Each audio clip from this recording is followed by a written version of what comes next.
इधर ललितपुर में जिलाधिकारी सत्यप्रकाश निकल पड़े सदर विधायक के साथ। उन्होंने NH-44 केलगुआ रोड स्थित ओवरब्रिज का किया निरीक्षण और साथ ही कार्यदायी संस्था को दिए निर्देश कि 15 जनवरी तक ओवरब्रिज का कार्य संपूर्ण तरीके से पूर्ण हो जाए, नहीं तो ब्लैक लिस्ट हो जाएंगे ठेकेदार। सदर विधायक ने भी हड़काया, समझाया और 15 जनवरी तक ओवरब्रिज केलगुआ रोड स्थित NH-44 का कार्य संपूर्ण कराने के निर्देश दिए।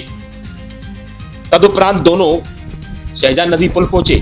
शहजाद नदी पुल में भी उन्होंने कहा है कि शीघ्र पुल के निर्माण हेतु कार्य तेजी से कराएं, साथ ही बारिश के पहले पहले पिलर का काम शुरू कर दें ताकि बारिश बाधा न बने। आज जिलाधिकारी सत्यप्रकाश और सदर विधायक रामरतन कुशवाहा नगर पालिका परिषद के प्रशासन अधिकारी के साथ निकल पड़े शहर के ओवरब्रिज NH-44 केलगुआ रोड स्थित और शहजाद नदी पुल। देखिए क्या कहते हैं सदर विधायक रामरतन कुशवाहा और DM सत्यप्रकाश।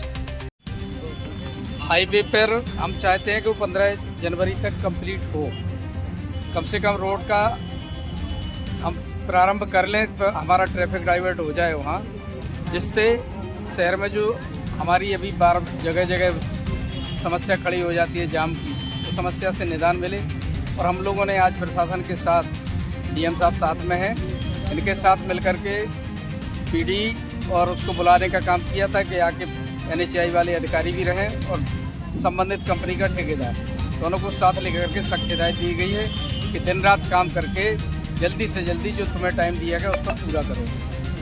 साथ ही शहजाद डैम, जो शहजाद नदी का पुल है, इसके इंस्पेक्शन की इसलिए आवश्यकता महसूस हुई कि ये बरसात के पहले पहले इनके पिलर की लेंथ तैयार हो जाए, काम शुरू हो जाए, जिससे बरसात में भी काम चलता रहे, ज़्यादा दिन हमारे पब्लिक को परेशानी ना हो।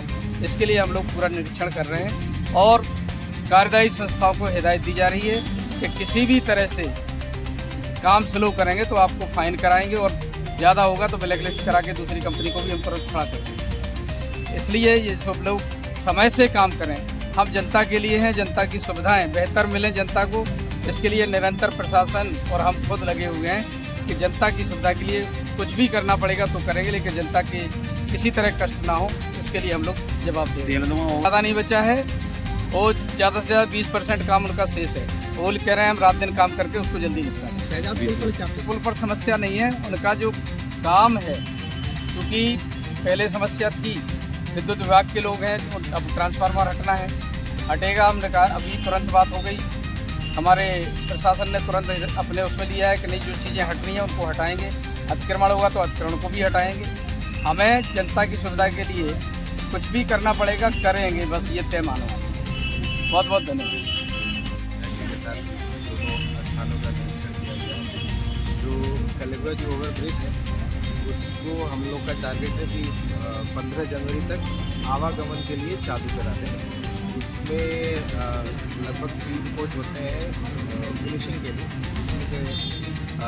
जो दोनों साइड में एक लेन हम लोग 15 फरवरी तक शुरू करा देंगे, जनता की आवागमन 15 जनवरी, जिससे कि जनता का आवागमन तत्काल शुरू हो जाए और नीचे जो अंडर पास है वो भी खुल जाए, जिससे लोग इस पार से उस पार इजीली जा पाए। तो ये काम हम लोग एक्सपेक्ट कर रहे हैं कि 15 जनवरी तक हो जाएगा। जो बाकी एक लेन बचा हुआ है वो भी जितना जल्दी हो जाए वो उसको भी पूरा करेंगे, लेकिन आवागमन तो हम कोशिश कर रहे हैं 15 जनवरी या उसके आसपास। जो दूसरी शहजाद नदी के पुल की बात है, तो इसमें जो सबसे बड़ी बात ये है कि बरसात से पहले अगर हमारे पिलर्स का फाउंडेशन अगर नहीं तो उस समय काम बाधित है। इसलिए जो पिलर का फाउंडेशन होना है उसमें कहीं ट्रांसफॉर्मर की जो भी अगर स्थिति है उसको तत्काल निराकरण कराते हैं। ये प्रायोरिटी है कि बरसात से पहले हमारे जितने पिलर। राजनीति की उठापटक, पुलिस प्रशासन का हालचाल, सत्ता सरकार बताएगा हर हलके का हाल।